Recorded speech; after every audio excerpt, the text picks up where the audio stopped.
मागच्या वर्षी म्हणजे 2024 मध्ये महाराष्ट्रामध्ये शासकीय योजनांचा पाऊसच पडला होता.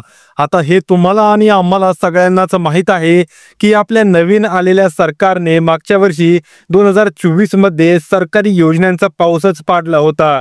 पण प्रत्येक विभागातून एकापेक्षा एक योजना जाहीर झाल्या होत्या. आता तुम्हाला देखील माहितीच आहे, अन्नपूर्णा योजना, लाडकी बहीण योजना, नमो शेतकरी योजना अशा वेगवेगळ्या प्रकारच्या योजनांचा जो काही मोठ्या प्रमाणात लाभ प्रत्येकाला महाराष्ट्रातील सगळ्याच रहिवाशांना 2024 मध्ये म्हणजेच मागच्या गेल्या वर्षी झालेला आहे. पण यामध्ये खास लक्ष वेधून घेणारी जी काही योजना म्हणजे बांधकाम कामगार शिष्यवृत्ती योजना.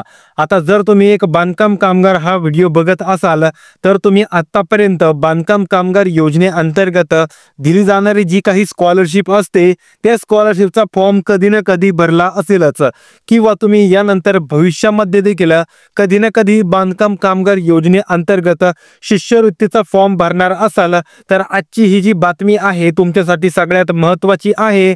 कारण 2024 मध्ये झाल्याप्रमाणे 2025 मध्ये होणार नाही. यामध्ये वेगवेगळ्या प्रकारचे नवीन बदल असणार आहेत.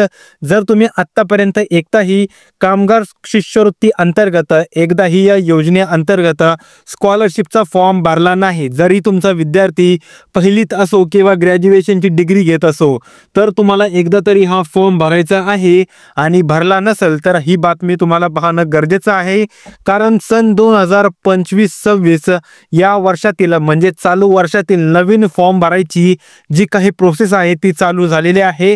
कारण गेले 1 ते 2 महिने म्हणजेच 31 मार्च नंतर ही प्रोसेस बंद करण्यात आली होती. पण आता 15 जून पासून ही प्रोसेस पुन्हा एकदा चालू केलेली आहे, ज्यामध्ये कुठलाही बांधकाम कामगार जो महाराष्ट्राचा रहिवासी आहे आणि त्याचं जे काही रिन्युअल असेल किंवा तो रजिस्टर्ड बांधकाम पाहिजे, त्याचप्रमाणे तो आपल्या महाराष्ट्राचा रहिवासी पाहिजे, त्याचं जर रिन्युअल चालू असेल तर तो या योजनेचा लाभ यावर्षी देखील घेऊ शकतो. मग त्याचा मुलगा किंवा मुलगी इंजिनिअरिंग शिकत असेल तर त्यांना या ठिकाणी 60,000 रुपयांचा अनुदान दिलं जाईल. त्याचप्रमाणे मेडिकलची डिग्री घेत असेल, डी फार्मसी बी फार्मसी सोडून म्हणजेच कोणती MBBS ची शिक्षण घेत असेल तर त्यासाठी त्या बांधकाम कामगारच्या मुलाला किंवा मुलीला 1,00,000 रुपयांचा अनुदान दिलं जाईल. त्याचप्रमाणे कुठल्याही प्रकारची दुसरी टेक्निकल नॉन टेक्निकल इंजिनिअरिंगला सोडून डिग्री घेत असेल तर त्यांना 20 ते 25 हजाराच्या मध्ये या ठिकाणी अनुदान दिलं जाणार आहे. मग यामध्ये फार्मसी, डी फार्मसी, बी फार्मसी, त्याचप्रमाणे BEd DEd अशा प्रकारचे संपूर्ण कोर्सेस यामध्ये इन्व्हॉल्व आहेत. जर विद्यार्थी हा 10वी ते 12वी या 2 वर्षांमध्ये शिकत असेल तर त्याला 10 ते 15,000 रुपयांच्या मध्ये अनुदान दिलं जाईल. त्याचप्रमाणे विद्यार्थी हा इयत्ता 7वी पासून पुढे आणि इयत्ता 10वी पासून मागे असं शिकत असेल तर याला या ठिकाणी 5,000 रुपयांचं अनुदान महाराष्ट्र सरकारतर्फे महाराष्ट्र इमारत व इतर बांधकाम कामगार कल्याणकारी मंडळामार्फत जर त्याचे आई किंवा वडील या दोघांपैकी कोणीही एक नोंदित आणि सक्रिय बांधकाम कामगार असेल तर त्यांच्या नावाखाली मिळणार आहे. त्याचप्रमाणे इयत्ता 1ली ते 6वी पर्यंतच्या विद्यार्थ्यांना वार्षिकरित्या 2,500 रुपयांचं जे काही त्यांचा अनुदान आहे हे बांधकाम कामगार योजनेअंतर्गत दिलं जाणार आहे. कारण कामगारांच्या लेकरांना आणि त्यांच्या म्हणजेच कामगारांच्या लेकरांना व लेकरांच्या उज्ज्वल भविष्याची ही जी संधी आहे हे आपल्याला महाराष्ट्र सरकार देत आहे, ज्यामध्ये वेगवेगळ्या प्रकारच्या योजना काढून आपलं जे काही महाराष्ट्र सरकार आहे हे प्रत्येक जे काही बांधकाम कामगार आहेत यांना वेगवेगळ्या प्रकारे मग या ठिकाणी भांडी योजना असेल, पेटी वाटप योजना असेल, त्याचप्रमाणे 18 जून पासून एक इसेन्शियल किट ज्यामध्ये एक वॉटर प्युरिफायर, 2 धान्य ठेवण्याच्या कोट्या, 2 साखर ठेवण्याच्या डब्बे, त्यानंतर एक तुमची चहापत्ती ठेवण्यासाठी डब्बा, 2 चटाया, 1 मच्छरदाणी या सर्वांचा समाविष्ट असणारी 11 वस्तूंची तुम्हाला पेटी दिली जाणार आहे. त्या पेटीमध्ये या 11 म्हणजे 10 गोष्टी असणार आहेत आणि 11वी गोष्ट ही तुमची स्वतः पेटी असणार आहे. ही जी योजना आहे ही 18 जून पासून चालू झालेली आहे आणि नवीन वर्षातील शिष्यवृत्ती फॉर्म भरण्याची प्रोसेस ही 15 जून पासून चालू झालेली आहे. आता शाळा, कॉलेज, युनिव्हर्सिटी किंवा तुमचे कुठल्याही प्रकारचे शाळा, कॉलेज, युनिव्हर्सिटी, कॉलेज तुमचे कुठल्याही प्रकारचे तुमचे ट्युशन क्लासेस असतील हे संपूर्ण गोष्टी चालू झालेल्या आहेत. आता तुम्हाला तुमच्या शाळेतून कॉलेजमधून तुम्हाला तुमचे संपूर्ण कागदपत्र मिळू शकतात, जसं की तुम्हाला तुमचा बोनाफाईड मिळू शकतो शाळेमधून.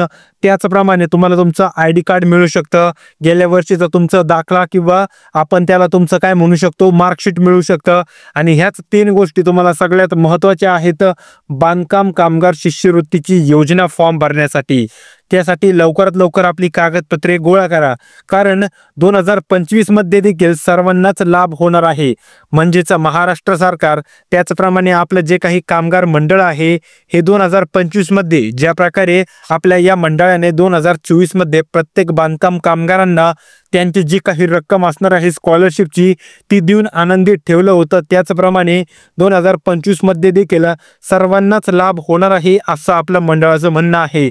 पण 2025 मध्ये काही नवीन नियम व बदलानुसार प्राधान्य फक्त खऱ्या बांधकाम कामगारांनाच. म्हणजे आपल्या मंडळाने या ठिकाणी नोटीस केलंय की आपल्या या योजनेमध्ये काही खोटे बांधकाम कामगार देखील लाभ घेत आहेत, पण त्यांनी डायरेक्ट त्यांच्यावरती आवाज न उचलता असा विषय किंवा असा एक विचार केला की खरे कामगार नवीन असतील तर ते आपल्या महाराष्ट्रातील रहिवासी आहेत आणि आपल्या सरकारकडून त्या बांधकामकारांच्या मुलांना एक उज्ज्वल भविष्याची वाटचाल मिळत आहे, त्यांच्या उच्च शिक्षणासाठी त्यांना लाभ मिळत आहे.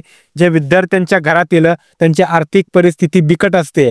आता तुम्हाला माहिती असेल या योजनेचा लाभ कोण घेत आहे, या कामगार योजनेचा लाभ ज्यांची घराची परिस्थिती बिकट आहे, काही चांगल्या घरातील व्यक्ती देखील घेत आहेत. पण आपल्याला या ठिकाणी गव्हासोबत किडे न रगडता आपल्या सरकारने एक असा नियम केला की महाराष्ट्रातील कुठलाही व्यक्ती या योजनेचा लाभ घेत आहे तर तो एकतर त्याची आर्थिक परिस्थिती बिकटच असेल आणि योजनेअंतर्गत दिलं तरी काय जाते भांडी वगैरे या संपूर्ण गोष्टी तर छोट्या आहेत, पण ही योजनेचा खरा लाभ विद्यार्थ्यांच्या शिष्यवृत्तीसाठी होतोय. आता इंजिनिअरिंग सारखे शिक्षण घेण्यासाठी जर तुम्ही घरापासून दूर राहत असाल किंवा पुणे मुंबई अशा ठिकाणी जाऊन इंजिनिअरिंगचं शिक्षण घेत असाल तर तुम्हाला दरवर्षी 1 ते 1.5 लाख रुपयांचा खर्च येतो. त्याचप्रमाणे MBBSचं शिक्षण घेत असाल तर वार्षिक खर्च 2 ते 3 लाख रुपयांचा असतो जर ओपन कॅटेगरीमधून तुम्ही ॲडमिशन घेतलेलं असेल तर. हेच संपूर्ण नोटीस केल्यानंतर महाराष्ट्र सरकारने काय केलं, फक्त 2025 मध्ये नियम काय आणला, प्राधान्य फक्त खऱ्या कामगारांना दिलं जाईल. म्हणजे सगळ्यात अगोदर जे काही खरे बांधकाम कामगार असतील त्यांना लाभ दिला जाईल आणि त्यानंतर बाकीच्यांचा विचार केला जाईल. त्यानंतर दुसरं त्यांनी काय अजून विचार केला की एजंट पॅटर्न लवकरच बंद करण्यात येईल. म्हणजेच आता 2024 मध्ये काही जणांनी तक्रार केली ती आपल्या जिल्हा सुविधा केंद्राला, तालुका सुविधा केंद्राला किंवा ज्या ठिकाणी मंडळ असतील आपल्या महाराष्ट्र इमारत व इतर बांधकाम कामगार कल्याणकारी मंडळ असतील त्या ठिकाणी कामगारांनी त्याचप्रमाणे कामगारांच्या ठेकेदारांनी वेगवेगळ्या प्रकारच्या क्रांतिकारींनी एक त्या ठिकाणी त्यांनी चळवळ केली होती की एजंट जे आहेत ते कामगारांकडून अर्ध्याला अर्धे पैसे 50%, 30%, 15%, 9% अशा वेगवेगळ्या प्रकारे कामगारांची जी काही स्कॉलरशिप मिळते किंवा त्यांना भांडी वाटप होतो त्याचप्रमाणे पेटी वाटप होतो यासाठी त्यांना पैसे मागतात. तर हाच विचार आपल्या सरकारने केला आणि एक या ठिकाणी नियम ठरवला की 2024 मध्ये लवकरात लवकर एजंट पॅटर्न कसा बंद करता येईल याकडे लक्ष दिलं जाईल आणि लवकरात लवकर हा एजंट पॅटर्न बंद करून कामगारांना जो 100% लाभ सरकारकडून येतो तो 100% लाभ आता डायरेक्ट सरकार ते डायरेक्ट कामगार असा देण्याचा आपल्या महाराष्ट्र सरकारने या ठिकाणी आता नियम बनवलेला आहे. आणि लवकरच तुम्हाला याचे दणके देखील पाहायला मिळणार आहेत की 2024 मध्ये फक्त आणि फक्त खऱ्या बांधकाम कामगारांना प्राधान्य दिल्यानंतर बाकीच्यांचा विचार केला जाईल.